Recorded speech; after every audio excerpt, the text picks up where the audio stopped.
اعوذ باللہ من الشیطان الرجیم بسم اللہ الرحمن الرحیم وَلَقَدْ أَرْسَلْنَا نُوحًا إِلَىٰ قَوْمِهِ، اور بے شک ہم نے بھیجا نوح علیہ السلام کو ان کی قوم کی طرف،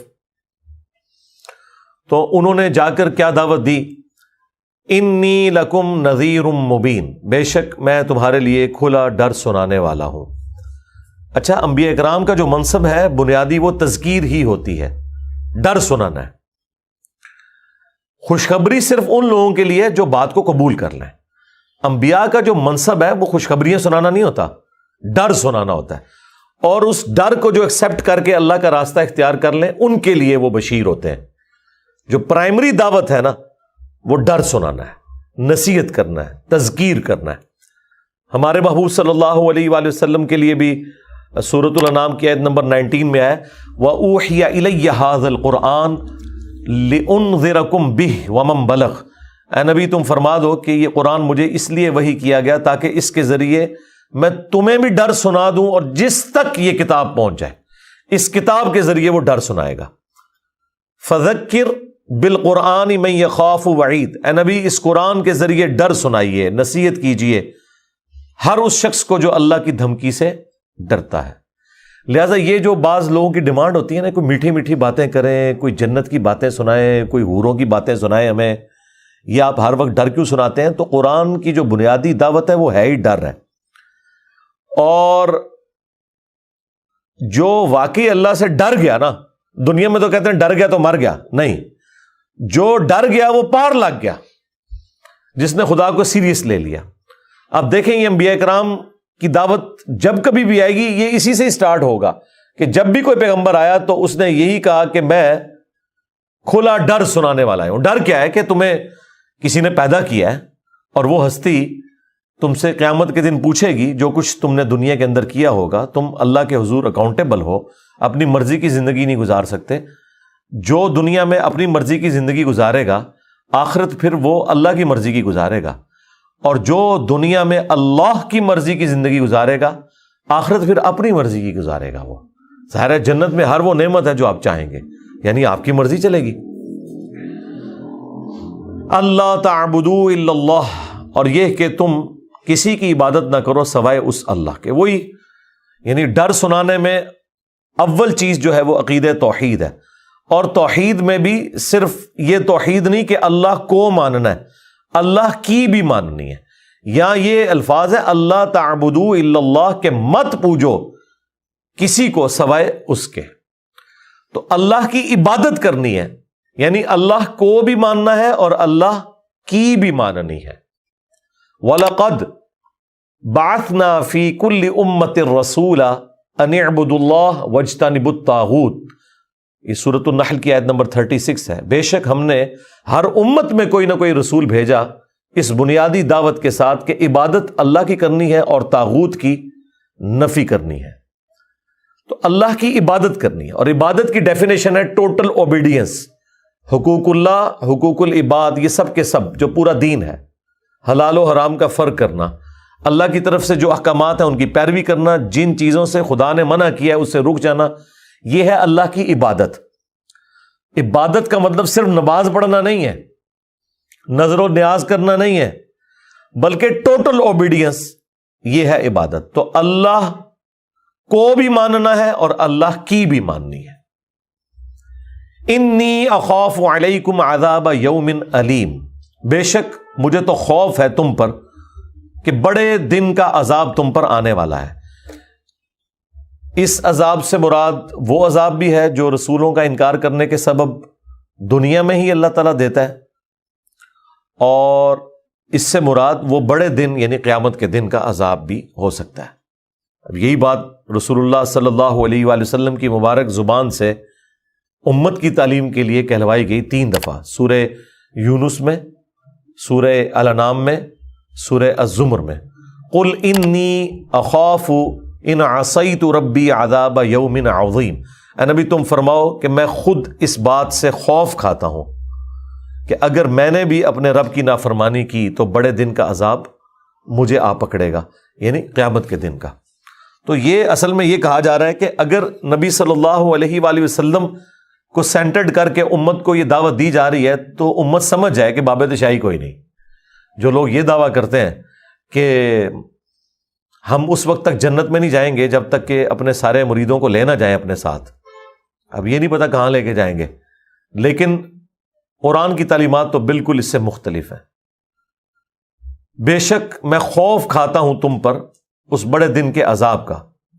فقال الملأ الذین کفروا من قومہ، تو ان کی قوم میں سے جو سردار تھے کفر کرنے والے وہ کہنے لگے ما نراک الا بشرا مثلنا، کہ اے نوح ہم تو نہیں دیکھتے مگر تمہیں اپنی ہی طرح کا ایک انسان. اور یہ کوئی بات غلط بھی نہیں وہ کہہ رہے تھے. یہاں پہ بعض لوگ ان آیات کو مس یوز کرتے ہیں اور یہ کہتے ہیں یہ دیکھو کافروں کا عقیدہ تھا نبی کو بشر کہنا. تو اگر یہ کافروں کا عقیدہ تھا تو اللہ تعالیٰ نے ان کے کفر کو واضح کیوں نہیں کیا کہ تم لوگ جھوٹ باندھ رہے ہو؟ ایسے تو کبھی نہیں ہوا. سورۃ الفرقان میں آیا کہ یہ کیسا نبی ہے، بازاروں میں چلتا بھی ہے، کھاتا پیتا بھی ہے. تو اس کے جواب میں تو یہ ہونا چاہیے تھا یہ کیا وابیوں والی باتیں کر رہے ہو؟ نہیں، اس کے جواب میں اللہ تعالیٰ نے فرمایا ہم نے کوئی ایسا رسول نہیں پہلے بھیجا جو کھانا نہ کھاتا ہو، جو بازاروں میں نہ چلتا ہو، اور نہ ہم نے ان کے جسم ایسے بنائے تھے کہ وہ ہمیشہ زندہ رہتے. تمام انبیاء کو بھی موت آ گئی. تو یہ ایک ایسی سچائی تھی جس کا ڈینائل قرآن میں نہیں آیا بلکہ اس کی تائید آئی. حتیٰ کہ سورہ بنی اسرائیل میں آیا کہ اگر زمین پر فرشتے آباد ہوتے تو ہم فرشتوں میں پیغمبر بناتے، چونکہ انسان آباد ہیں تو انسانوں میں سے ہی پیغمبر بھیجیں گے. تو یہ کون سا اعتراض ہو گیا کہ یہ بھی ہماری طرح کا ایک انسان ہے؟ بھائی انسان ہے تو تمہارے لیے آئیڈیل ہے نا. اللہ تعالیٰ نے یہ بھی فرمایا کہ اگر ہم کوئی فرشتہ رسول بناتے نا تو پھر یہ کسی اور مغالطے میں پڑ جاتے، اور وہ مغالطہ کیا ہوتا کہ فرشتہ ہمارے لیے آئیڈیل کیسے ہو سکتا ہے؟ اسے کیا پتا کہ پیٹ درد ہو تو کیا تکلیف ہوتی ہے، اسے کیا پتا کہ سر درد کی کتنی مشقت ہوتی ہے، رزق کمانا کتنا مشکل کام ہے. وہی گل آٹا گندنا ہلدی کیوں ہے. یعنی اللہ تبارک و تعالیٰ بھی کوئی کام کرے تو کیڑے نکالنے والے اس میں بھی کیڑے نکال لیتے ہیں. تو اس کا حل صرف یہی ہے کہ آپ نے اوبیڈینٹ ہونا ہے. تو یہ ہمیشہ اعتراض وہ کافر کرتے تھے کہ آپ بھی تو ہماری طرح انسان ہی ہے نا. تو بھائی یہ فرق تم نہیں دیکھ رہے کہ ان کو اللہ تعالیٰ نے تمہارے لیے رہنما کے طور پر چنا ہے، ان کے اوپر وہی نازل ہوئی ہے، اور یہ وہی کا نازل ہونا یہ بہت بڑا ڈفرنس ہے. لیکن ہے وہ انسان، جبھی انسانوں کے لیے آئیڈیل ہے. وَمَا نَرَاكَ اتَّبَعَكَ إِلَّا الَّذِينَ هُمْ أَرَاذِلُنَا بَادِيَ الرَّأْيِ. یہ ایک جینون اعتراض بنتا تھا ان کا، کیونکہ سردار جب بول رہے ہیں تو وہ تو کمی کمین لوگوں کو اپنے قریب بھی نہیں آنے دیتے تھے، جو ان کی نظر میں چھوٹے سٹیٹس کے یا غریب لوگ ہوتے تھے. دوسرا وہ یہ الزام لگانا شروع ہو گئے نوح علیہ السلام کے اوپر، ایک تو آپ ہماری طرح کے انسان ہیں، دوسرا کہ ہم تو دیکھ رہے ہیں کہ آپ کی پیروی تو نہیں کر رہے مگر ہم میں سے وہ لوگ جو بڑے حقیر اور ذلیل لوگ ہیں. یعنی آپ کی پیروی کرنے والوں میں کوئی بڑے سردار نہیں ہیں، غریب غریب لوگ ہیں جو انبیاء کی دعوت کو قبول کر رہے ہیں. یہ بھی نیچرل چیز ہے. بھائی امیر لوگوں نے کیوں انبیاء کی دعوت کو قبول کرنا ہے؟ غریب بیچارہ پہلے ہی پسا ہوا ہے، دنیا میں اس کے لیے ویسے ہی بڑی مصیبتیں ہیں، آلام ہیں. ایسی صورتحال میں وقت کا پیغمبر جب انہیں ایک امید دلاتا ہے کہ یہ تکلیفیں عارضی ہیں، ختم ہو جائیں گی، ہمیشہ کی زندگی تمہارا مقدر ہوگی، تو غریب کی دنیا تو ویسے ہی ختم ہوئی ہوئی ہے، تو اس کے لیے یہ دعوت ہے بھی سوٹیبل. اسی لیے دیکھیں نبی علیہ السلام کے اوپر بھی غریب غریب لوگ ایمان لے کر آئے تھے، سردار تو نہیں لے کے آئے ایمان. وہ تو آخر میں جب انہوں نے غلبہ دیکھا تو قبول کر لیا. اوورآل سارے غریب ہی لوگ تھے اور انہی کو تکلیفیں بھی اٹھانی پڑی. وہ جو صحیح بخاری کے اندر کیسر روم اور ابو سفیان کا مکالمہ ہے، جبکہ ابھی حضرت ابو سفیان نے اسلام قبول نہیں کیا تھا، اس میں بھی کیسر روم ان سے پوچھتا ہے کہ بتاؤ کہ نبی کی پیروی کرنے والے امیر لوگ ہیں یا غریب لوگ؟ تو انہوں نے کیا کہا کہ نہیں، وہ تو غریب غریب. ان کا ہاں ایسے ہی ہوتا ہے، غریبوں نے قبول کرنا ہوتا ہے. امیروں کو تو یہ ٹینشن پڑ جاتی ہے کہ ہمارا ایک کمپیٹیٹر آ گیا ہے، وہ تو انبیاء کے مقابلے میں کھڑے ہوتے ہیں۔ آپ دیکھیں قرآن میں جتنی انبیاء کی دعوت آئی ہے نا، سب میں یہ آئے گا کہ قوم کے سردار کھڑے ہو گئے۔ اچھا سرداروں سے پوچھا جائے کہ تہانوں کی نے بھی کھڑپینچ بنایا، تسی کیوں کھڑے ہو رہے ہو؟ وہ اس لیے کھڑے ہوتے تھے کہ سب سے پہلے ان کی بادشاہ سٹیک پہ لگتی تھی نا، کیونکہ نبی کو جو لوگ فالو کر رہے ہیں وہ اسے صرف اپنا دنیاوی پیشوا نہیں مان رہے، روحانی پیشوا مان رہے ہیں۔ لہذا جو ان کے فالوورز کی کمٹمنٹ ہے نا، وہ سردار کے انڈر جو لوگ ہیں ان سے بڑھ کر ہوگی، کیونکہ سردار کی تو دولت کی وجہ سے یا اس کے روب کی وجہ سے لوگ اس کی عزت کرتے ہیں۔ نبی جب اپنی دعوت بلند کرتے ہیں تو ان کی تو لوگ دل سے عزت کر رہے ہوتے ہیں جو ان کی بات قبول کرتے ہیں، تو لہٰذا سب سے زیادہ سٹیک پہ چودراہٹ جس کی لگتی ہے وہ قوم کے سردار ہی ہوتے ہیں، اسی لیے سب سے پہلے وہ سامنے آتے ہیں۔ تو ہم تو نہیں دیکھ رہے اے نو، مگر یہ کہ جتنے غریب لوگ ہیں، یہ حقیر لوگ جن کی کوئی حیثیت نہیں ہے، یہ تیری پیروی کر رہے ہیں۔ وَمَا نَرَا لَكُمْ عَلَيْنَا مِنْ فَضْلٍ، اور نہ ہم تمہاری ہستی کے پوائنٹ آف ویو سے اپنے اوپر کوئی فضیلت دیکھ رہے ہیں کہ کوئی تم بہت ایکسٹرا آرڈنری انسان ہو ایز کمپیئر ٹو ہمارے، یعنی بظاہر وہی سارے کا سارا معاملہ ہے، جو ایک انسان کے اندر خوبیاں ہوتی ہیں وہی تمہارے اندر ہیں، ہمارے اندر بھی موجود ہیں۔ اب وہی کا سلسلہ تو ظاہر ہے کہ وہ سب کے سامنے تو نہیں ہوتا نا، وہ تو پیغمبر اور اللہ کے درمیان ایک راز ہے، اس کو کوئی آؤٹ سائڈر تو آبزرو نہیں کر سکتا، تو وہ ایک انسان کی طرح ہی دیکھتے تھے۔ وَمَا نَرَا لَكُمْ عَلَيْنَا مِنْ فَضْلٍ بَلْ نَظُنُّكُمْ كَاذِبِينَ، بلکہ ہم تو یہ خیال کرتے ہیں کہ تم جھوٹے ہو، نعوذ باللہ۔ اب یہ ساری باتیں سننے کے بعد آپ جواب دیکھیں کتنا انٹلیکچوئل جواب ہے، کتنا پرفیکٹ جواب ہے جو اللہ نے اپنے پیغمبر کو سکھایا ہے۔ بس آپ نے یہ جواب آج بھی جو دین کا دائی اپنے اوپر لگائے گئے الزامات کے عوض یہ جواب دے سکتا ہے تو وہ سمجھ لیں نبیوں کے طریقے کے اوپر ہے۔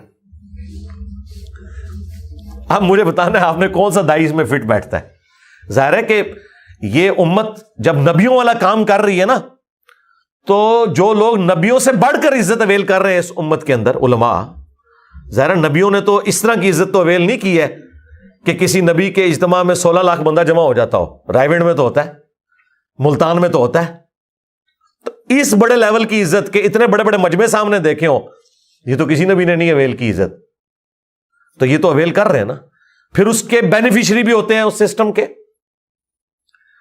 تو اگر کوئی دائی نوح علیہ السلام نے جو جواب دیا اپنی امت کو، یا باقی پیغمبر دیتے رہے، یہ نہیں دے رہا تو وہ یہ کہنا چھوڑ دے کہ میں نبیوں والا کام کر رہا ہوں۔ نبیوں والا کام کر رہے ہیں اگر آپ ختم نبوت کی برکت سے جو اس امت میں ٹرانسفر ہوا ہے، کنتم خیر امۃ اخرجت للناس، تو پھر بھائی پیٹرن وہی ہوگا۔ اب سنیں ذرا جواب۔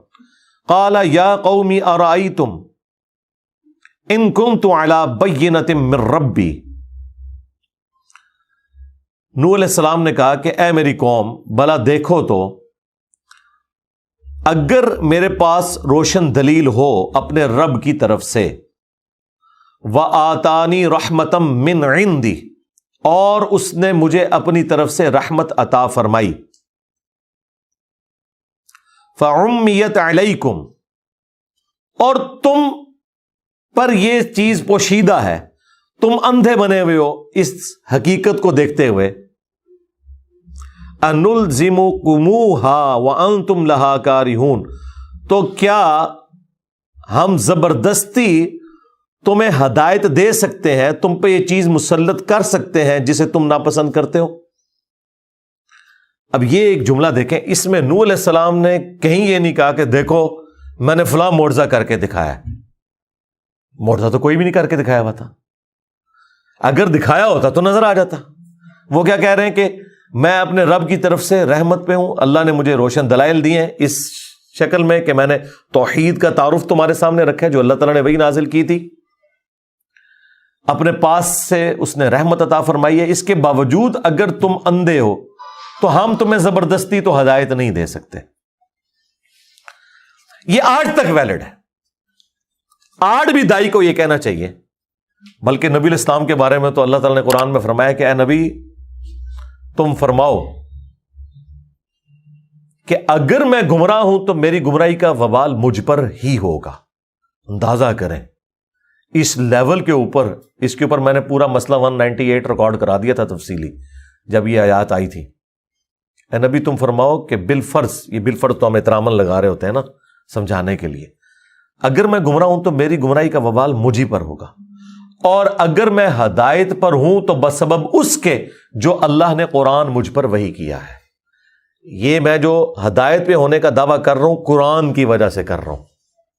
اچھا، آج بھی ہمیں یہی کہنا چاہیے، ہم جب کبھی بھی کسی کے سامنے قرآن و سنت کی دعوت رکھیں اور وہ آگے سے کہے کہ نہیں آپ کا تو کوئی مدرسہ نہیں، آپ کی تو کوئی مسجد نہیں، آپ کے تو کوئی مرید نہیں، آپ کی تو کوئی ڈگری نہیں، تو اس کے جواب میں کیا کہا جائے گا؟ یہی کہا جائے گا کہ اگر اللہ تعالیٰ نے مجھ پہ رحمت کی ہے اور قرآن و سنت کی تعلیمات تک مجھے پہنچا دی ہے، اور وہ قرآن و سنت کی تعلیمات جنہیں تم بھی مانتے ہو صرف عقیدے کی حد تک، اس پہ عمل نہیں کرتے، عمل تو بالکل اپوزٹ کر رہے ہو، تو اب بتاؤ اگر تم پر یہ حقیقت آشکار نہیں ہو رہی کہ یہ کتاب و سنت کی دعوت حق ہے تو تمہارا تو کچھ بھی نہیں ہم کر سکتے. ہم تو زیادہ سے زیادہ تمہیں بتا ہی سکتے ہیں نا، قرآن میں لکھا ہے ایاک نعبد و ایاک نستعین. اس کے باوجود تم نے یا عبد القادر جیلانی مدد کہنا نہیں چھوڑنا، تو ہم یہ گھول کے تو تمہیں توحید نہیں پلا سکتے نا. ہم تو تمہیں بخاری اور مسلم سے نماز کا طریقہ رفع الیدین کے ساتھ سکھا سکتے ہیں، اس کے باوجود تم نے رفع الیدین شروع نہیں کرنا تو ہم گھول کے تو تمہیں ہدایت نہیں دے سکتے. تو یہ وہ اللہ کی رحمت ہے جو آج بھی اس امت کے اوپر ان لوگوں پہ موجود ہے جو انبیاء کے پیٹرن پر انبیاء کی دعوت ان کی امتوں تک پہنچاتے ہیں، اور ہر زمانے میں ایسے لوگ رہے. اگلا جو کلیم ہے نوح علیہ السلام کا، وہ تو آپ کو بڑی آسانی سے سمجھ آ جائے گا، میں نے تو بچے بچے تک یہ بات پہنچا دی ہے، وہ سن لیں. وَيَا قَوْمِ لَا أَسْأَلُكُمْ عَلَيْهِ مَالًا، اور اے میری قوم دیکھو میں اس تبلیغ کے بدلے میں تم سے کوئی مال طلب نہیں کرتا. یعنی آج کی ڈیٹ میں میری کوئی چندہ بک نہیں ہے، میرا کوئی اکاؤنٹ نہیں ہے جو میں اپنے ویڈیو کے اوپر ڈسپلے کراؤں کہ جی یہ درس سننے کے بعد آپ اس اکاؤنٹ میں اتنے پیسے ٹرانسفر کر دیں. ایسا کوئی نہیں ہے. اب مجھے بتائیں یہ کون کہہ سکتا ہے، کسی ایک بندے کا نام لیں کہ یہ پلانٹ ارتھ پہ فلاں دائی ہے جو اس پہ پورا اترتا ہے. آپ بندوں کے نام لیں ان کے، میں آپ کو بتاتا ہوں اکاؤنٹ نمبر یوٹیوب کے اوپر اویلیبل ہے، اور وہ کیا شاہانہ زندگی گزار رہے ہیں. سب کچھ اسی سسٹم سے انہوں نے حاصل کیا. آج جب ان کو باتیں کرتے ہیں کہتے ہیں نہیں یہ ہماری گاڑیاں تو نہیں ہے، تو تنظیم کی ہیں. دیکھو کیسا انہوں نے، جس کو کہتے ہیں کتے کو حلال کرنے کے لیے. میں وہ کل ایک مولوی کی ویڈیو دیکھ رہا تھا، وہ بکرا ذبح کر رہا ہے اور لوگ خوش ہو رہے ہیں کہ دیکھو جی جماعت کا امیر ہے خود بکرا ذبح کر رہا ہے. میں نے کہا یہ پوری زندگی بکرا خرید نہیں سکتا جو اس کی کوالیفیکیشن ہے، تو بکرا کہاں سے آیا؟ جن گاڑیوں میں یہ گھوم رہا ہے یہ پوری زندگی، اپنی پوری زندگی کی اپنے باپ کی تنخواہیں جمع کر کے نہیں خرید سکتا. یہ کہاں سے آیا؟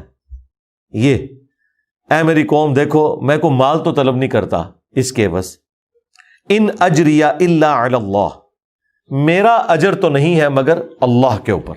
اللہ تعالیٰ مجھے اجر دینے والا ہے. میں اس تبلیغ کے بدلے میں تم سے کوئی مال طلب نہیں کرتا. اس کا جو اجر ہے، اس کا بدلہ ہے، وہ اللہ تعالیٰ مجھے دینے والا ہے. یعنی اس سے مراد ہے جنت میں ہی ملنا ہے. ظاہر ہے انبیاء کرام دنیا میں تو ایک فقر کی زندگی گزار کے جاتے ہیں. اور اب دوسری بات جو انہوں نے اعتراض کیا تھا اس کا جواب دیا جا رہا ہے. وما انا بطارد الذین آمنوا، اور میں اہل ایمان جو ہے میرے ساتھ اٹیچ غریب لوگ، میں ان لوگوں کو اپنے آپ سے دور تو نہیں کر سکتا. صرف تمہیں خوش کرنے کے لیے میں انہیں اپنے آپ سے دور کر دوں، یہ ہو نہیں سکتا. اندازہ کریں اہل ایمان اللہ کے نزدیک کتنے اہم ہے کہ اللہ تعالیٰ کا پیغمبر بھی یہ کہہ رہا ہے کہ اے سردارو تمہیں خوش کرنے کی خاطر میں اپنے ساتھ جو اٹیچ لوگ ہیں انہیں دور نہیں کر سکتا غریبوں کو. یہ نبی اسلام سے بھی وہ ڈیمانڈ کرتے تھے نا کہ آپ کے پاس غریب غریب لوگ بیٹھے ہوئے ہیں، ہم کدھر آگے ہمیں لادہ سے ٹائم دیں. ایسا تو نہیں ہو سکتا. اور ایک دفعہ نبی علیہ السلام سے ہو گیا جب ایک نابینا صحابی آ گئے، آپ نے زبان سے کچھ نہیں کہا لیکن صرف چہرے مبارک کے اوپر ناگواری کے آثار آئے، عبس وتولی، تو اللہ تعالیٰ نے قرآن میں نقل کر دیا. اور اللہ تو کس لیول کے اوپر اتر کے سمجھا رہا ہے. اللہ تعالیٰ فرما رہا ہے کہ جو لوگ آئے ہیں ادھر ٹائم پاس کرنے کے لیے، انہیں تو تم تبلیغ کر رہے ہو، اور جو شوق سے آیا ہے اس سے روگردانی کر رہے ہو. دفع کرو ان کو، جائیں جہنم میں. یار چسکے لینے کے لیے آئے ہیں پھر اٹھ کے چلے جائیں گے. جو اپنے شوق سے سیکھنے آیا نا، اس سے تم نے روگردانی نہیں کرنی. سیدھی سی بات ہے. اور یہی طریقہ ہونا چاہیے انبیاء والا. لیکن کیا یہ علماء کے اندر ہے؟ آپ دیکھیں امیر لوگوں کا لنگر بھی لادا ہوتا ہے پیر خانوں کے اوپر.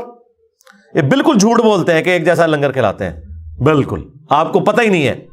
وہ تو کبھی آپ ان لوگوں کے ساتھ گئے ہو نا، تو آپ جن کو امیر سمجھ کے جا رہے ہوتے ہیں اور وہ آپ کے ساتھ دال روٹی لنگر پہ کھا رہے ہوتے ہیں، وہ ان کی نظر میں امیر نہیں ہوتے ہیں. وہ تو شاہی کوئی نہیں ہوتے. وہ تو امیر ان کو سمجھتے ہیں کہ جو ارب پتی لوگ ہیں. چھوٹے موٹے تھوڑے جڑے امیر لوگ نے، وہ تو انہوں نے نزدیک غریب نے. ان کے ساتھ کبھی آپ جائیں تو ان کا لنگر کا سسٹم بالکل الگ ہوتا ہے، ان کا پروٹوکول بالکل الگ ہوتا ہے. یہ آپ کو سٹیٹس بھی کا فرق بھی نظر آئے گا.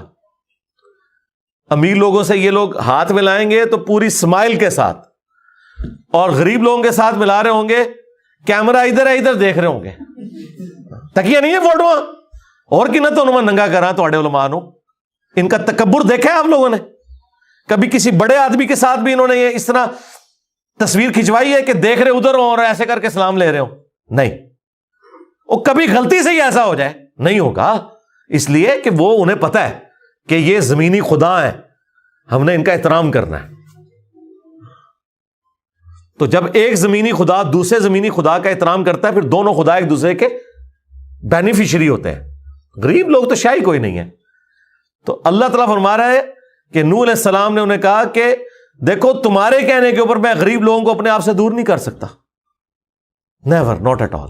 اچھا، یہ سیم باتیں رسول اللہ کے لیے بھی آئی ہیں قرآن کے اندر.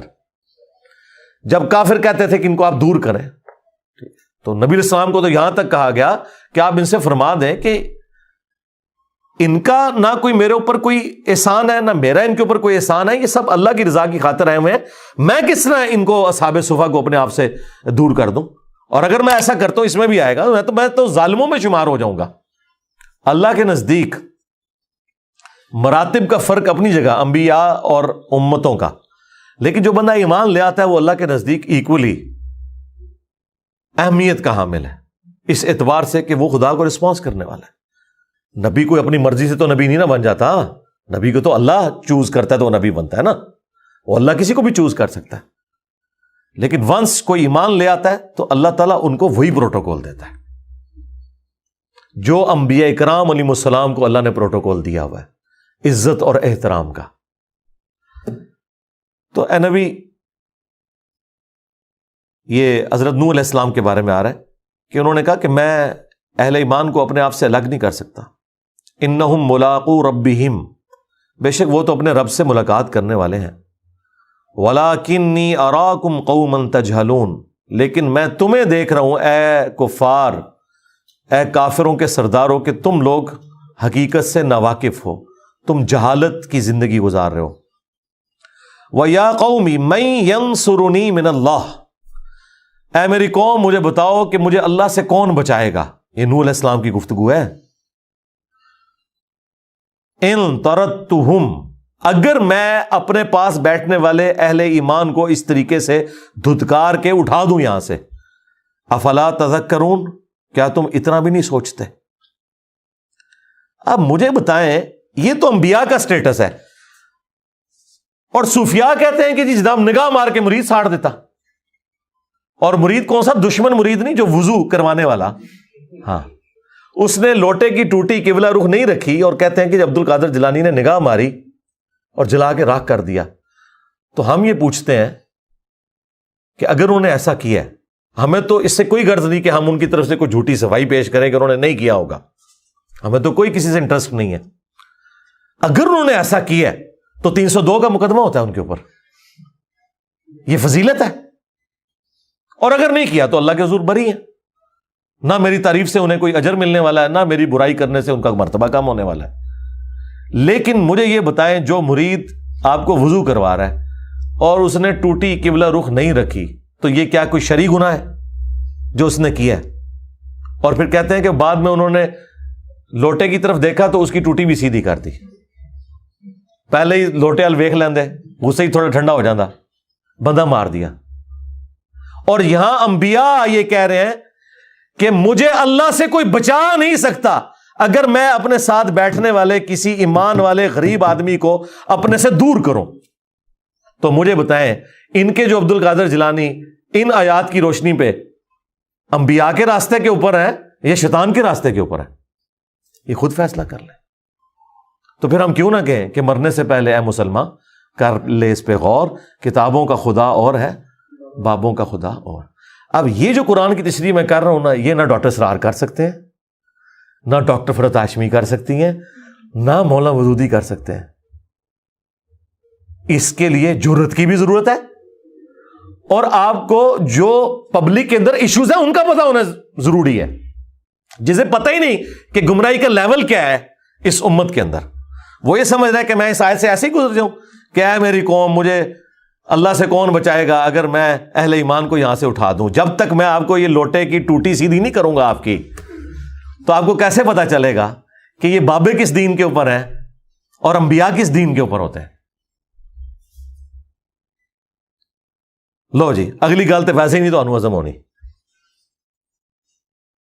ولا اقول لکم عندی خزائن اللہ, اور نہ میرا یہ دعویٰ ہے کہ میں اللہ کے خزانوں کا مالک ہوں, میں کسی کو کچھ دے سکتا ہوں. لو جی, اوپر دیکھا تو سونا, نیچے دیکھا تو سونا, مصلا چکیا تو سونا ہے جی. وہ کشف المجوع میں لکھا ہوا ہے کہ علی اجویری صاحب کہتے ہیں کہ جی میرے پیر بھائی تھے, وہ بتا رہے تھے کہ جی وہ درخت کے اوپر چڑھے تو ہمارے پیر صاحب نیچے, تو وہ کہتے ہیں وہ ان کو حجامت کے لیے پیسے چاہیے تھے, تو بس اللہ کی طرف انہوں نے بس آسمان کی طرف رخ کر کے دعا کی ہے. تو وہ کہتے ہیں جس درخت کے اوپر میں چڑھا ہوا تھا وہ درخت, اس کے ساری ٹہنیاں, اس کے سارے پتے, جڑیں بھی سونے کی ہو گئی. ہاں نا, ہاں, یہ مصباحی صاحب سنا رہے ہیں اور یہ کشف المجوع میں لکھا ہوا ہے, سونا ہی سونا. اور یہاں پہ اللہ تعالیٰ کیا فرما رہا ہے کہ اے نوح تم کہہ دو کہ میں کہیں یہ دعویٰ نہیں کرتا کہ میرے پاس کوئی اللہ کے خزانے ہیں, ولا اعلم الغیب, اور نہ یہ کہ میں غیب جان لیتا ہوں, ولا اقول انی ملک, اور نہ میں یہ دعویٰ کرتا ہوں کہ میں کوئی فرشتہ ہوں. ٹھیک ہے, کیونکہ وہ سمجھتے تھے کہ نبی اس صورت میں ہم سے افضل ہوگا جب وہ کوئی نورانی مخلوق بن کے آئے. یہ کیا ہوا, یہ بھی انسان. آپ دیکھیں وہ جو آیا تھا نا کہ ما نراک الا بشرا مثلنا, اے نوح ہم تجھے تو اپنی طرح کا ایک انسان سمجھتے ہیں. تو اس کے جواب میں یہ نہیں آیا کہ تانوں کے پتہ میری شانہ, جواب یہ ہے کہ میرا کب دعویٰ ہے کہ میرے پاس خزانے ہیں, یا میں غیب جان لیتا ہوں, یا میں انسان نہیں ہوں, میں فرشتہ ہوں نہیں. ولا اقول للذین تزدری اعینکم, اب پھر وہی بات ریپیٹ ہو رہی ہے, اہل ایمان جو ساتھ اٹیچ ہے. اور نہ ہی میں یہ کہتا ہوں کہ جن لوگوں کو تمہاری نگاہیں حقیر جانتی ہیں, لن یؤتیہم اللہ خیرا, اللہ تعالیٰ انہیں کوئی خیر نہیں دے گا. یعنی تم تو یہ سمجھتے ہو نا کہ دنیا میں اگر اللہ نے انہیں غریب رکھا ہے تو آخرت میں بھی بیچارے غریب ہی ہوں گے. اچھا, یہ بھی عقیدہ ایگزسٹ کرتا تھا سورۃ الکہف کے اندر, اور جو دو بندوں کی بحث آئی ہے, ایک اللہ کے ماننے والے کی اور ایک دنیا دار کی. تو اینڈ پہ جب وہ دلائل میں فیل ہو جاتا ہے نا, تو وہ دنیا دار کہتا ہے کہ اللہ نے تنو اتنے بھی غریب رکھا ہے, منو اللہ نے اتنے بھی دینا ہے, کچھ میرے اندر ویکیا ہے نا, اگر آخرت ہوئی تو مجھے وہاں بھی سب کچھ مل جائے گا. یہ بھی ایک سٹیٹس ہوتا تھا لوگوں کے دماغ کے اندر. نہ میں یہ کہتا ہوں کہ جو تمہاری نظروں میں نچلے درجے کے لوگ ہیں اللہ تعالیٰ انہیں کو خیر نہیں دے گا. اللہ اعلم بما فی انفسہم, اللہ خوب جانتا ہے جو ان کے جی میں ہے. انی اذا لمن الظالمین, اور اگر میں ایسا کروں کہ ایسے لوگوں کو اپنے آپ سے دور کر دوں. یا اب یہ ایک ہی آیت ہے, یہ جتنے دعوے کیے ہیں نا, اگر میں یہ سارے کلیم کرتا ہوں تو میں ظالموں میں شمار ہوں گا. اگر میں کہوں کہ میں خزانوں کا مالک ہوں, میں غیب خود سے جان لیتا ہوں, میں فرشتہ ہوں, اور میں ان غریب لوگوں کو اپنے آپ سے اٹھا دوں یہ کہہ کے کہ تسی دنیا چ بھی ذلیل ہوئے ہو, آخرت چ بھی ذلیل ہوو گے, تو میں ظالموں میں شمار ہو جاؤں گا. ایسا کچھ بھی نہیں ہے. یہ سیم آیات اس سے زیادہ سخت انداز میں سورۃ الاعراف کی آیت نمبر 188 نبی الاسلام کے بارے میں آئی ہے.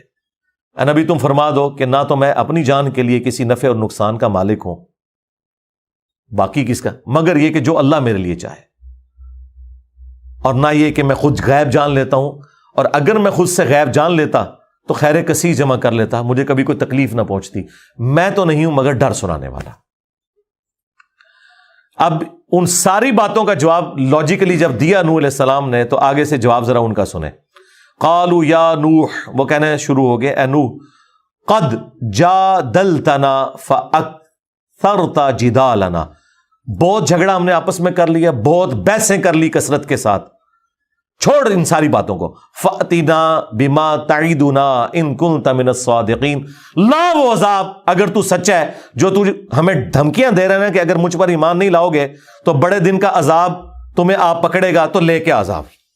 گالی ختم، ایتھے کھلوتے ہیں ایسی. اب اس کے جواب میں تو ہونا چاہیے تھا کہ اے دیکھ میں ہوں نگاہ مارنا وا، کوئی نہیں، جواب بالکل ڈیفرنٹ آ رہا ہے. یعنی یہ ایک رکوع بتانے کے لیے کافی ہے کہ اس امت کی اکثریت کس عقیدے کو مانی ہوئی ہے جس کا قرآن و سنت سے کوئی تعلق نہیں. جواب سنیں جی. قال انما یاتیکم بہ اللہ ان شاء، وہ کہنا شروع ہو گئے حضرت نوح علیہ السلام کہ دیکھو جو تم مجھ سے مانگ رہے ہو نا کہ عذاب لے آ، وہ تو اللہ ہی لائے گا جب وہ چاہے گا. وما انتم بمعجزین، اور تم پھر اللہ کو عاجز نہیں کر سکو گے. انہوں نے کہا مینوں تے کاٹ دیو بچو، میں کہ تو عذاب لے کے آواں، یہ تو اللہ کا اختیار ہے، جب چاہے عذاب لے آئے. ولا ينفعکم نصحی ان اردت ان انصح لکم، اور نہیں فائدہ پہنچائے گی تمہیں میری خیر خواہی اگر میرا ارادہ ہو بھی کہ میں تمہیں کسی طریقے سمجھا دوں. انصح لکم ان کان اللہ یرید ان یغویکم، اگر اللہ ہی نے یہ ارادہ کر دیا ہے کہ تمہیں گمراہ رہنے دینا ہے. ہوا ربکم، وہی تمہارا رب ہے، وإلیہ ترجعون، اور اسی کی طرف تمہیں لوٹ کر جانا ہے. دیکھ لیں انبیاء گاڈ اورینٹڈ ہوتے ہیں. یہ ساری باتیں کر کے کہا کہ بھئی میں تو سمجھا رہا ہوں، اگر اللہ نے تمہاری قسمت میں یہ گمراہی لکھی ہوئی ہے نا، اب یہ نہیں نبی علیہ السلام کہہ رہے کہ تمہیں میری مار وگ گئی ہے کہ تسی میری توہین کی تھی، نہیں، ان کا بھائی اللہ کے فیصلے ہیں، چاہے گا تو ہدایت دے دے گا. میں نے تو کوشش کر لی. جو آج بھی ہم کہتے ہیں یار ہمارا کام تو صرف قرآن سے بخاری مسلم سے حوالہ دینا ہے، ماننا ہے مانو، نہیں ماننا جاؤ جہنم میں، ٹھیک ہے.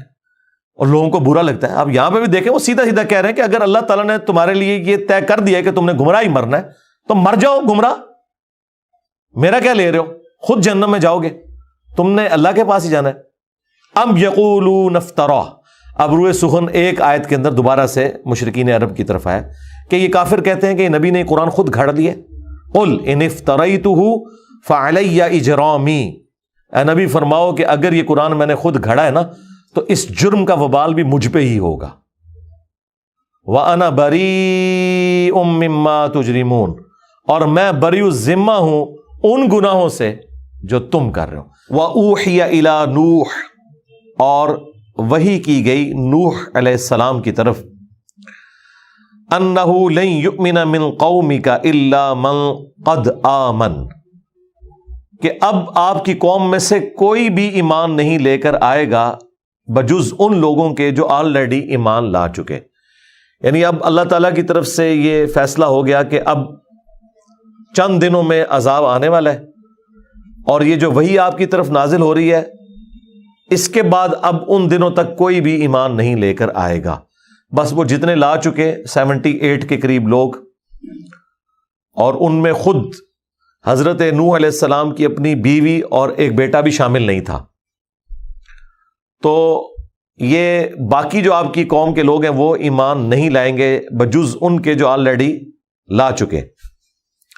فلا تبتئس بما كانوا يفعلون، تو آپ نے جو ان کے اعمال ہیں ان کی وجہ سے غم میں مبتلا نہیں ہونا. یہ نہ ہو کہ پیغمبر کا دل جو نرم ہوتا ہے وہ پسیج نہ جائے کہ اب تیرے عذاب کا فیصلہ ہو چکا ہے تو فلاں فلاں شخص کو بھی کوئی ہدایت کا معاملہ ہو جائے تو وہ اب اللہ تعالیٰ نے طے کر دیا کہ اب ہدایت، وہ جو زبردستی والی ہدایت ہے نا پیغمبر کی دعا سے بھی، وہ بھی کسی کو نفع اب نہیں دے گی. اب اللہ تعالیٰ کا ڈیوائن فیصلہ آ چکا ہے. وَاصْنَعِ الْفُلْكَ بِأَعْيُنِنَا وَوَحْيِنَا، تو آپ ہماری آنکھوں کے سامنے ہماری وحی کی انسٹرکشنز کے مطابق ایک کشتی تعمیر کریں، ہماری وحی کے ساتھ ہماری آنکھوں کے سامنے۔ یعنی نوح علیہ السلام کو یہ مکمل طور پر گائیڈ کیا جا رہا تھا کہ اس کشتی کی لینتھ کتنی ہوگی، اس کی ہائٹ کتنی ہوگی، اور اس کے لیے جو مٹیریل پرووائڈ کرنا ہے وہ بھی انہوں نے خیر اس فلم میں دکھایا ہے، موزانہ طور پر پانی آتا ہے اور وہ اتنے بڑے بڑے درخت ایک دم اگ جاتے ہیں اور اس کی لکڑی بھی اس کے مطابق ہوتی ہے۔ بہرحال خیر یہ موزانہ ہی تھا ایک معاملہ۔ تو ہماری آنکھوں کے سامنے اور ہماری وحی کے ذریعے، یعنی ہم آپ کو بتائیں گے کہ یہ اتنے فٹ کی اس کی لینتھ ہوگی، اتنی ہائٹ ہوگی، اتنی چوڑائی ہوگی، یہ مکمل طور پر نوح علیہ السلام کو بتایا گیا۔ اچھا آپ ایک لمحے کے لیے ذرا تصور کریں کہ اللہ تعالیٰ کے لیے انسان کتنا امپورٹنٹ ہے۔ صرف 78 لوگ ہیں، ان میں ایک شخص لیڈ کر رہا ہے اور اس کے ذریعے اللہ تعالیٰ نے انسانیت بات کی چلانی ہے، باقی سب کو غرق کرنا ہے، اور جانداروں کا بھی ایک ایک جوڑا اس میں سوار کیا جائے گا۔ اتنی بڑی کائنات میں اللہ تعالیٰ کی توجہ کا مرکز وہ وقت کا پیغمبر ہے، جسے کہا جا رہا ہے کہ آپ ہماری وحی کے مطابق اور ہماری آنکھوں کے سامنے وہ کشتی بنائیں جس طرح ہم آپ کو بتائیں گے۔ یہ آیات اور پورا قرآن اس کے اوپر گواہ ہے کہ اللہ تعالیٰ نے سب سے زیادہ اگر سیریس کسی کو لیا ہوا ہے نا تو وہ انسان ہے، اور انسان نے سب سے زیادہ نان سیریس کسی کو لیا ہوا ہے تو وہ خدا ہے۔ اللہ کے لیے تو یہی ہے کہ بھائی یہ بچائے جائیں گے، یہ تباہ ہوں گے، اور صرف تباہ نہیں ہونا، آخرت کی ہمیشہ کی ناکامیاں بھی ان کا مقدر ہونی ہے۔ اب تو کہتے ہیں نا کہ مر جائیں گے، ہاں مر کے بھی نہ چین پایا تو کدھر جائیں گے؟ یہ مرنے پہ خالی معاملہ ختم نہیں، ہمیشہ کی ناکامیاں اور عذاب مقدر ہونے والے ہیں، وَلِعَوْذُ بِاللَّهِ تَعَالَى اللہم لا تجعلنا منہم۔ تو ہماری وحی کے ذریعے ہماری آنکھوں کے سامنے ایک کشتی بنائے، وَلَا تُخَاطِبْنِي فِي الَّذِينَ ظَلَمُوا، اور آپ نے ہم سے ان ظالموں کے بارے میں کوئی سوال بھی نہیں کرنا۔ کہیں ایسا نہ ہو کہ آپ کا دل پسیج جائے اور آپ کہیں کہ یا اللہ یہ 2 بندے اور چھوڑ دے، مجھ سے بات بھی نہیں کرنی اس ٹاپک کے اوپر۔ اب ان کے لیے کوئی ہدایت والا معاملہ نہیں ہے۔ اِنَّهُمْ مُغْرَقُونَ، بے شک یہ غرق کر دیے جائیں گے۔ وَيَصْنَعُ الْفُلْكَ، اور نوح علیہ السلام نے پھر کشتی بنانی شروع کر دی۔ وَكُلَّمَا مَرَّ عَلَيْهِ مَلَأٌ مِّن قَوْمِهِ، جب کبھی بھی ان کی قوم کے سردار ان پر سے گزرتے تھے کہ وہ کشتی بنا رہے ہیں۔ اب ایسی جگہ پہ انسان کشتی بنا رہا ہے جو پہاڑی علاقہ ہے، جہاں سے پانی نیچے تو جاتا ہے، کبھی ایسا نہیں ہوا کہ اب کو ہمالیہ کی پہاڑیوں کے اوپر کوئی بندہ آ کے جی میں کشتی بنا رہا ہوں کہ یہاں پہ پانی آنے والا ہے، تو لوگ یہ کہیں گے کہ اس کا لگتا ہے اب ذہنی توازن بگڑ گیا ہے۔ کوئی ہم میدانی علاقے میں تو نہیں ہے، پانی تو بہ کے نیچے جانا ہے۔ ہم پہاڑی علاقوں میں رہ رہے ہیں، پانی یہاں پہ تو جمع ہو کر کوئی ایسا سین نہیں بنائے گا۔ تو جب کبھی بھی وہ گزرتے تھے ان کی قوم کے سردار ان کے پاس سے کہ وہ کشتی بنا رہے ہیں، اور پھر اتنی بڑی کشتی، سخروا منہ، تو وہ ان کا ٹھٹا اڑاتے تھے، مذاق کرتے تھے کہ بھائی 950 سال، ظاہرہ کوئی احترام سے تو نہیں وہ بات کرتے ہوں گے۔ ہم جب یہ باتیں کرتے ہیں لوگ کہتے ہیں کہ جناب یہ آپ ایکٹنگ کرتے ہیں، تو ظاہر ایکٹنگ اسی طریقے سے ہی وہ کرتے ہوں گے نا، وہ احترام سے تو نہیں بات کرتے ہوں گے، وہ اسی قسم کی باتیں کرتے ہوں گے کہ بھائی 950 سال ہو گئے ہیں اس کو تبلیغ کرتے ہوئے، اور لگتا ہے کہ اب اس کا ذہنی توازن بھی بگڑ گیا ہے، تبھی تو مذاق کرتے تھے کہ بھئی یہ کشتی بنا رہا ہے پہاڑی علاقے کے اوپر آ کے۔ اچھا انہوں نے اس فلم میں نا ان کا وہ مذاق کرنا وہ دکھایا ہے، فلم آیا ہے، ٹھیک ہے۔ تو جب وہ مذاق کرتے تھے تو حضرت نوح علیہ السلام اس کے جواب میں کیا فرماتے تھے؟ قال ان تسخروا، وہ کہتے تھے کہ آج جو تم ہمارا مذاق اڑا رہے ہو نا، منا، ہمارے ساتھ یہ جو کچھ کر رہے ہو، فَإِنَّا نَسْخَرُ مِنْكُمْ كَمَا تَسْخَرُونَ، تو ایک دن آئے گا اسی طریقے سے ہم بھی تمہارا مذاق اڑائیں گے جس طرح آج تم ہمارا مذاق اڑا رہے ہو۔ وہ دن اہل ایمان کا دن ہوگا۔ یہ بڑی امپورٹنٹ چیز ہے، یہ پارہ نمبر 30 میں بھی آیا کہ آخرت میں جنت میں بھی پہنچ کے جو اہل ایمان ہے وہ اپنے تکیوں پر ٹیک لگائے ہوئے تختوں پہ بیٹھے ہوئے ان لوگوں کا مذاق اڑائیں گے جنہوں نے دنیا میں ان کا مذاق اڑایا تھا، کہ ہاں بھئی اب پتہ لگ گیا فَسَوْفَ تَعْلَمُونَ مَنْ يَأْتِيهِ عَذَابٌ يُخْزِيهِ، ان قریب تم جان لوگے کہ کسے پہنچتا ہے ذلیل و خوار کر دینے والا عذاب. وَيَحِلُّ عَلَيْهِ عَذَابٌ مُقِيمٌ، اور کس کے لیے حلال ہو جاتا ہے، کون پورا اترتا ہے اس ہمیشہ قائم رہنے والے عذاب کے لیے. یعنی کون سا عذاب؟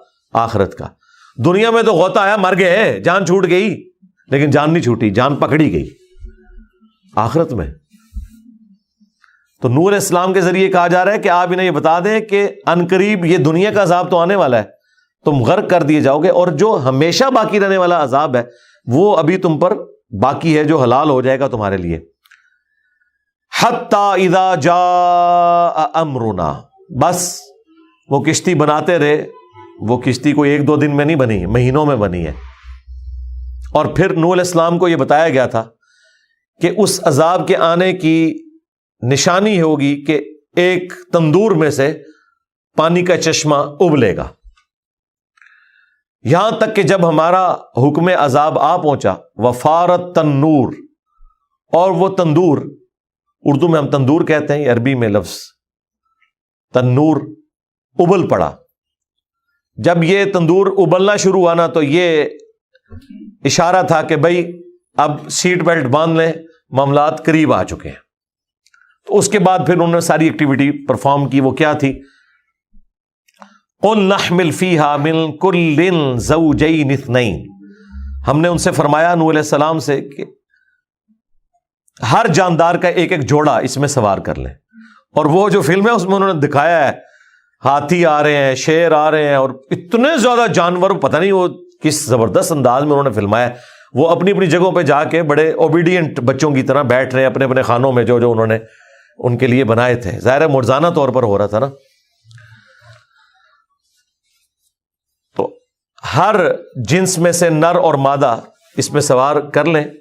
وَأَهْلَكَ إِلَّا مَنْ سَبَقَ عَلَيْهِ الْقَوْلُ، اور اپنے گھر والوں کو بھی سوار کر لیں، سوائے ان کے کہ جن کے لیے پہلے ہمارا یہ قول بیان ہو چکا ہے کہ انہیں ہدایت نہیں ملنی.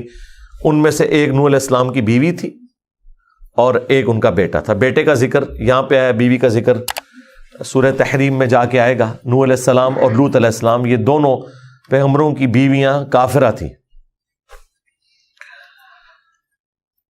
ومن آمن، اور جو ایمان والے ہیں ان کو بھی آپ نے ساتھ سوار کرنا ہے، اپنے اہل البیت کو، سوائے ان کے کہ جن پر اللہ کا حکم عذاب طے ہو چکا ہے، اور اپنے ساتھیوں کو جو اہل ایمان تھے.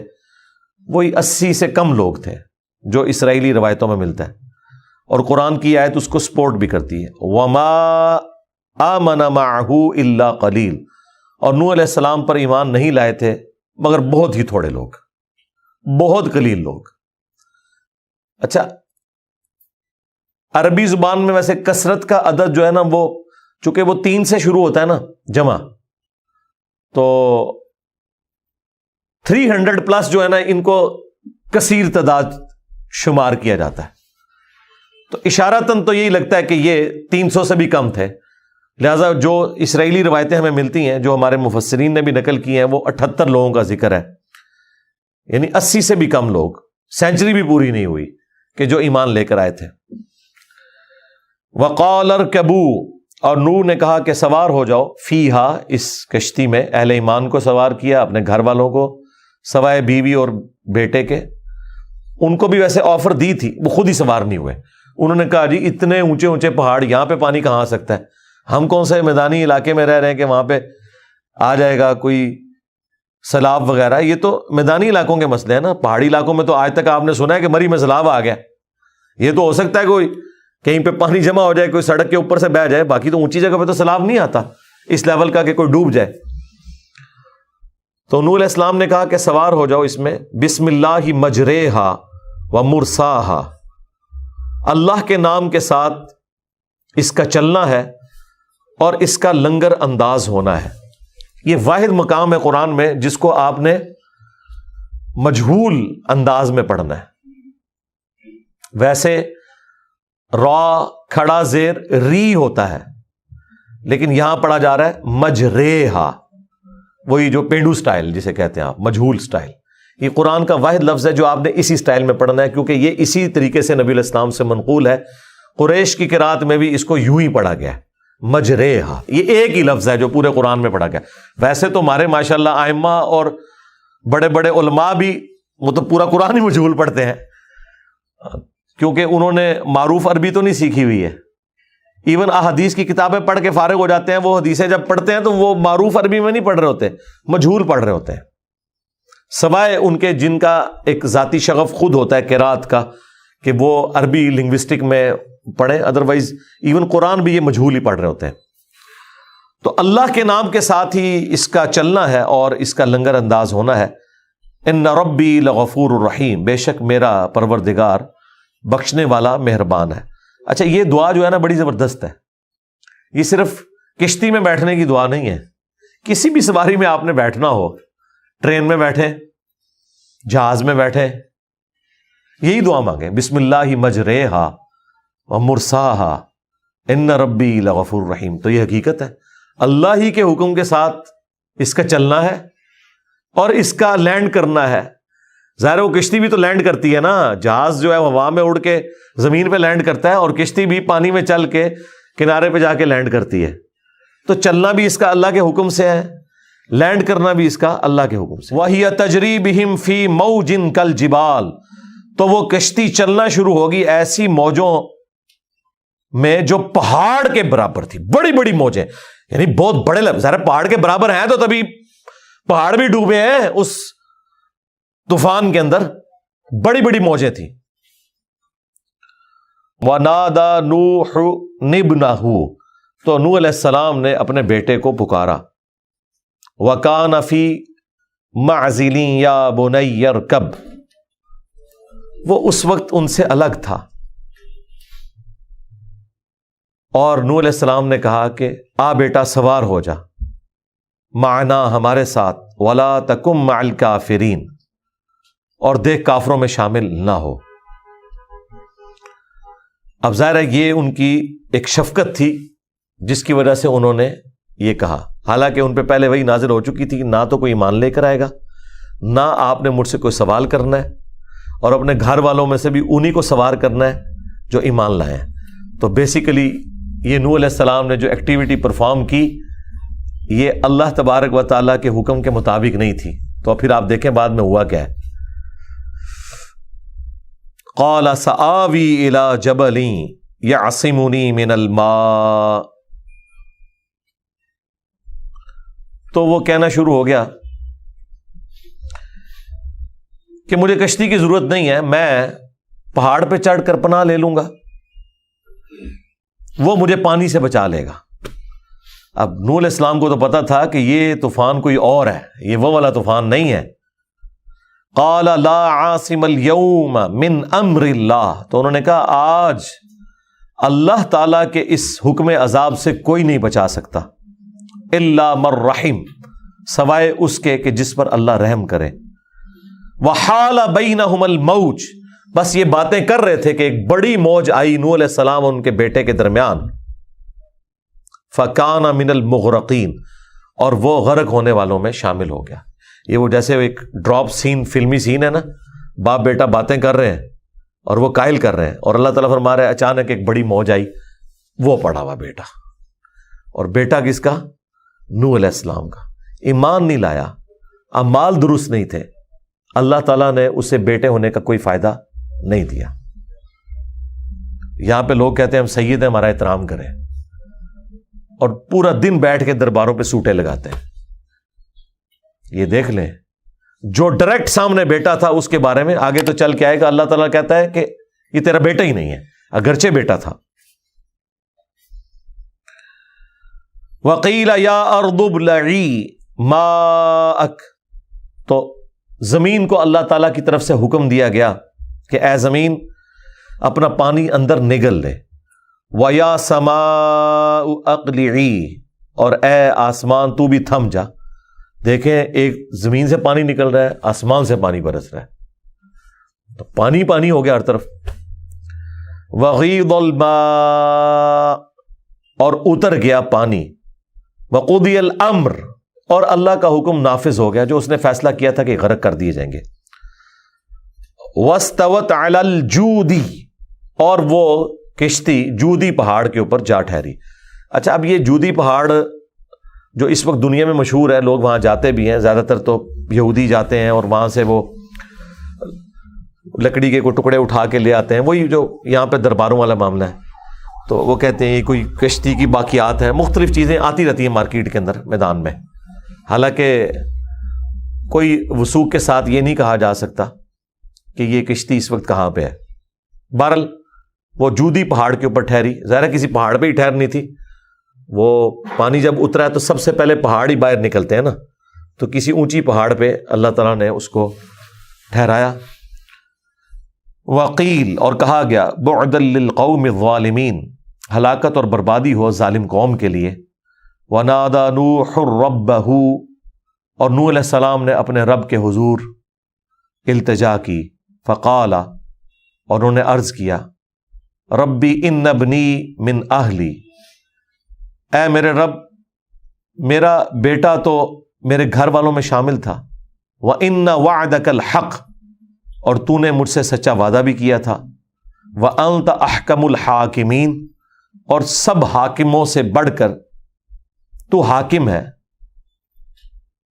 تیرا حکم نافذ ہے۔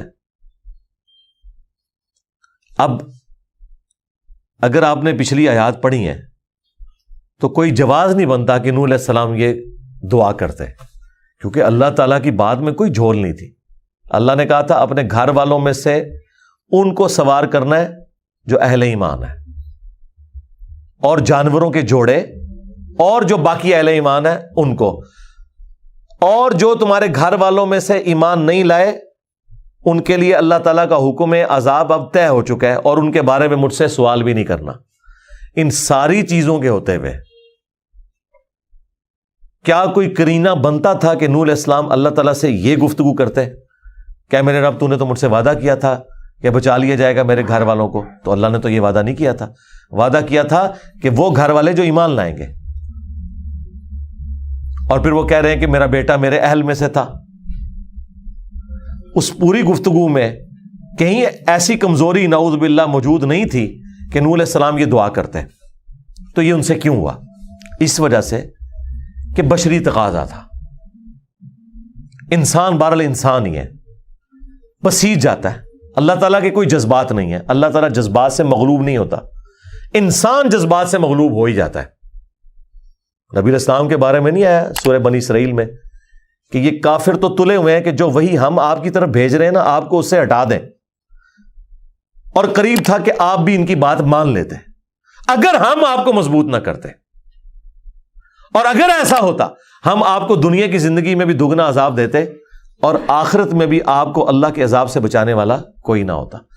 آپ مجھے بتائیں قرآن میں جو انبیاء کرام کا سٹیٹس بیان کیا جا رہا ہے، جس طریقے سے گفتگو کی جا رہی ہے، اس پوری گفتگو کے ہوتے ہوئے یہ کہنا کہ جی باب معصوم ہوتے ہیں تو یہ فراڈ ہی ہے نا۔ اگر انبیاء کا یہ سٹیٹس ہے تو باب تشائی کوئی نہیں۔ اب یہ انہوں نے جو کچھ کیا نوح علیہ السلام نے اس شفقت کی وجہ سے کیا، اب وہ ہر چیز اوور لک ہوگی، انسان بھول جاتا ہے نا۔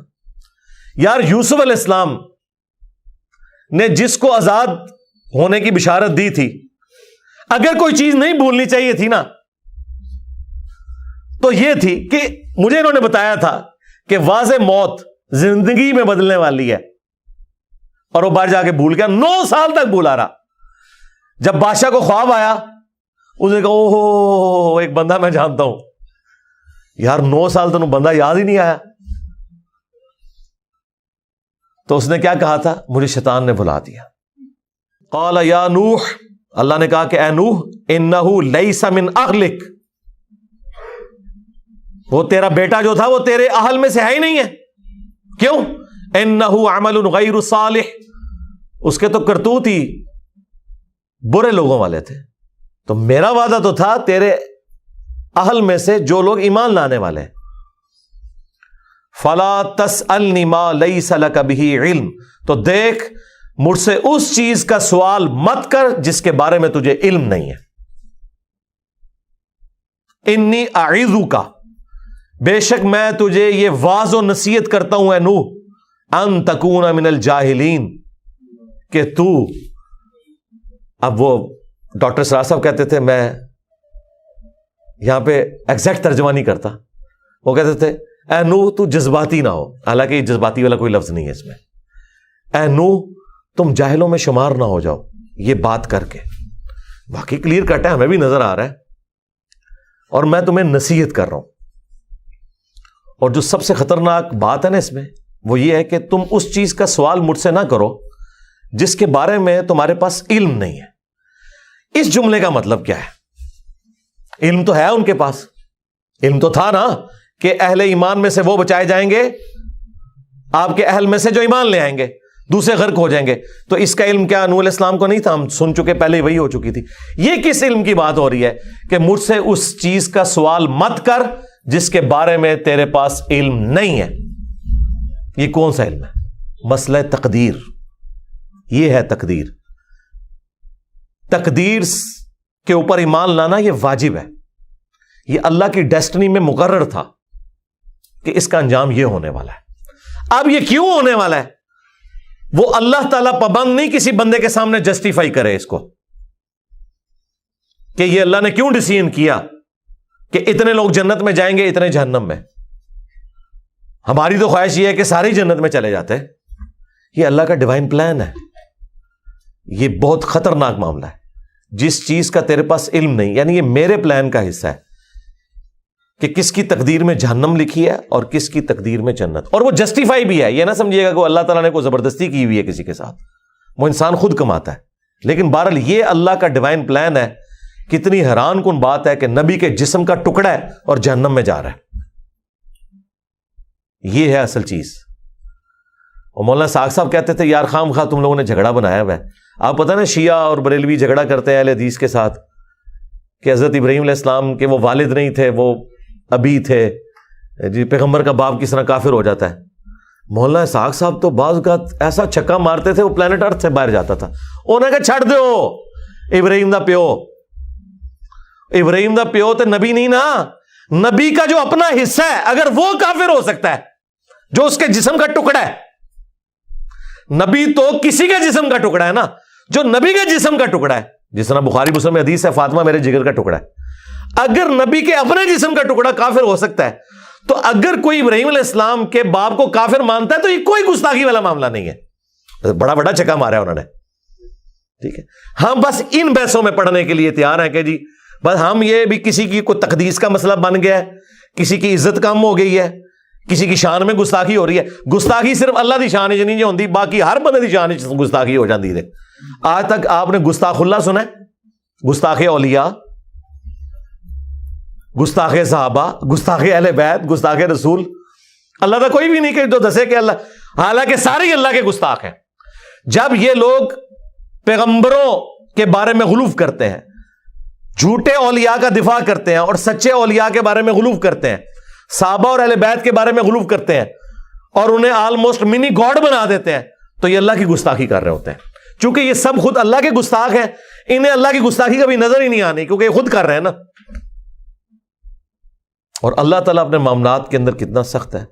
اے نوح میں تجھے نصیحت کرتا ہوں کہ تو جاہلوں میں شمار نہ ہو۔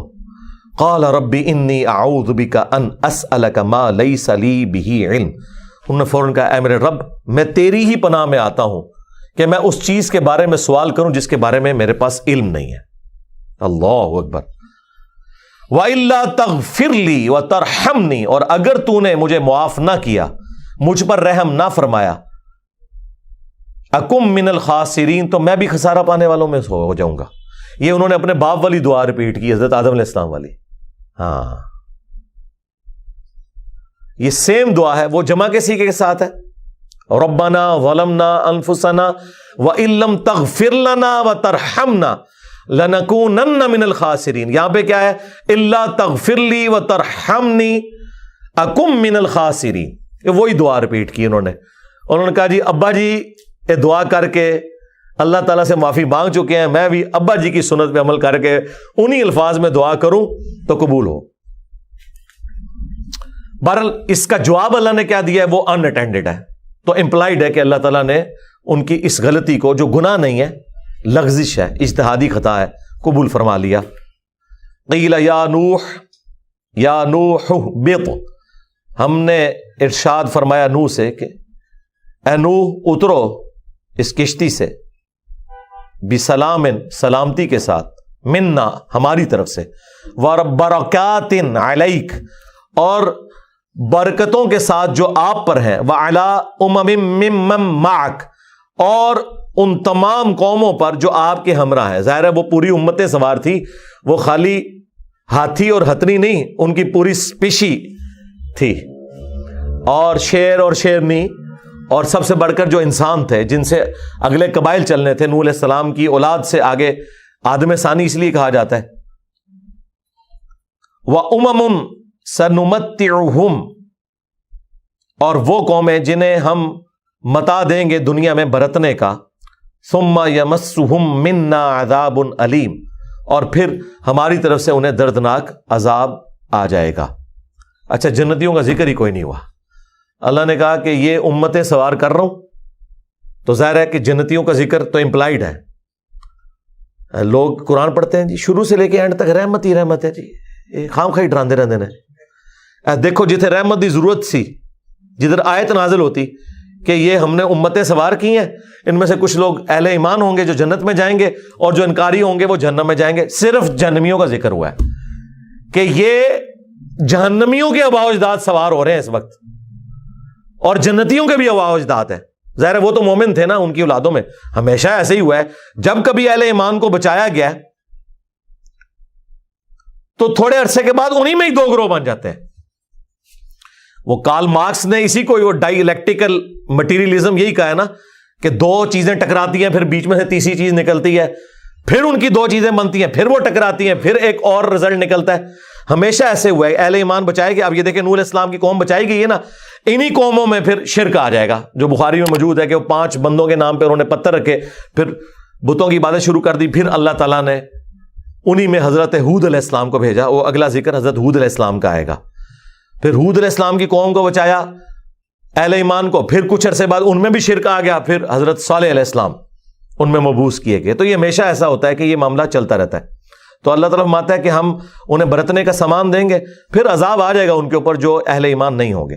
تِلْکَ مِنْ أَنْبَاءِ الْغَیْبِ، یہ ہیں غیب کی خبریں، نُوحِیہَا إِلَیْکَ، جو اے نبی علیہ السلام ہم آپ کی طرف وحی کرتے ہیں، مَا كُنْتَ تَعْلَمُهَا أَنْتَ وَلَا قَوْمُكَ، نہ آپ اس سے متعلق جانتے تھے اس قرآن کے نزول سے پہلے، اور نہ آپ کی قوم، من قبل ھذا، اس سے پہلے۔ یعنی یہ علم غیب کا بھی عقیدہ کلیئر ہو گیا کہ نبی علیہ السلام کو بھی اگلے انبیاء کے جو حالات و واقعات بتائے گئے نا، وہ قرآن کے ذریعے ایجوکیٹ کیا گیا۔ لہٰذا یہ جو عقیدہ بریلویوں نے اور شیعہ نے گھڑ لیا کہ نبی علیہ السلام اگلی امتوں پر بھی حاضر و ناظر تھے، وہ کہتے ہیں نبی علیہ السلام حضرت آدم علیہ السلام سے لے کے قیامت تک حاضر و ناظر ہیں، اور وہ ہر ایک چیز اپنے سامنے دیکھ رہے تھے۔ اور اللہ تعالیٰ فرما رہا ہے کہ اے نبی، یہ غیب کی خبریں جو ہم نے آپ کی طرف وحی کی ہیں، اس قرآن کے نزول سے پہلے نہ آپ جانتے تھے نہ آپ کی قوم۔ شکر ہے کہ رسول اللہ کا ذکر اللہ سے کیا، ما کنتا، نہ تم جانتے تھے، تعلمها انت ولا قومک، یعنی نہ تم جانتے تھے اور نہ آپ کی قوم، من قبل ھذا، اس سے پہلے۔ فاصبر، تو آپ صبر کریں، ان العاقبۃ للمتقین، بے شک آخرت تو اہل ایمان کے لیے۔ یہ اب وہ بیلنس ہو گیا، وہ تو عذاب کا ذکر آیا تھا، اب یہاں پہ آیا کہ سارے ہی نہیں جہنم میں جائیں گے، جو اہل ایمان ہیں پرہیزگار، ان کے لیے آخرت کے انعام ہیں۔ اس کے اوپر یہ رکوع ختم ہوا، اور حضرت نوح علیہ السلام کی قوم کا واقعہ 25 آیات کے اندر، جو آیت نمبر 25 سے 49 تک اللہ تبارک و تعالیٰ نے تفصیل کے ساتھ بیان کیا۔